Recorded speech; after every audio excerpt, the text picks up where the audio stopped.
What if I tell you na may resort sa Batangas na hindi lang maganda pero may puso para sa tao, bayan at sa kalikasan? Unang araw ng 2026, nandito kami sa Quilyawan Farm Resort sa Ibaan, Batangas. Ang Quilyawan ay tumutukoy sa isang uri ng ibon na siyang nagsisimbolo ng kalayaan, kalikasan at balanse ng ecosystem. Abundant daw ang ibon na to sa lugar nila, kaya naman ito ang napili nilang pangalan para sa resort. At sakto naman to sa mismong konsepto ng resort. Isang lugar na nirerespeto ang kalikasan at namumuhay kasabay nito. Quilyawan Farm Resort is not just a place to stay. May malinaw itong advocacy, support local, sustainability at Filipino values. Sa design pa lang, ramdam mo na agad na very Filipino.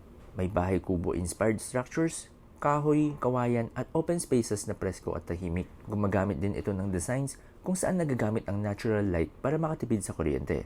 And that's part of their protection to the environment. Yung rooms naman, Filipino-inspired din, homey at maaliwalas. Almost perfect na talaga yung resort na to. Kung may maisasuggest ako dito for improvement, siguro yung quality ng bed. Pero overall experience, positive pa rin ang nangingibabaw. Isa sa pinaka-interesting dito, may sarili silang kakao na inaani mismo sa kanilang farm. Makikita mo sa farm tour kung paano nila inaalagaan ang mga tanim kabilang ang mga kakao. At yung kakao drinks nila, sobrang sarap. Rich at ramdam mo ang pagka-elegant ng taste. Unang araw pa lang, dami na naming nagawa. Nag-basketball, swimming, at farm tour. Dito nyo makikita kung paano nila isinasabuhay ang sustainability.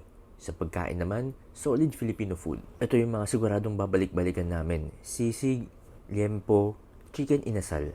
Lahat yan panalo. Pero yung bulalo, sakto lang, average, pero overall, satisfying pa rin. Pagdating ng gabi, nag-bonfire kami with complimentary s'mores. Tahimik, presko ang hangin ng Batangas, perfect pang unwind at kwentuhan.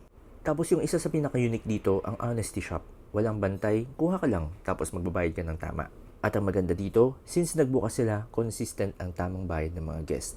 Patunay na kapag tama ang values ng isang lugar, tama rin ang klase ng mga tao na attract nito. Ito naman yung part na talagang na-appreciate ko. Quilyawan Farm Resort supports local farmers, local workers at local products. May mga furnitures pa sila na gawa sa recycled plastic sachets, tulad ng mga tables. Isang advocacy na personally ko talagang sinusuportahan. Hindi lang siya for the views, makikita at mararamdaman mo talaga yung malasakit nila. So kung naghahanap ka ng resort na may malasakit sa kalikasan, kultura at komunidad, this is a place I can truly recommend. At siguradong babalik-balikan namin to. This is Jancy, thanks for watching. I'll see you around.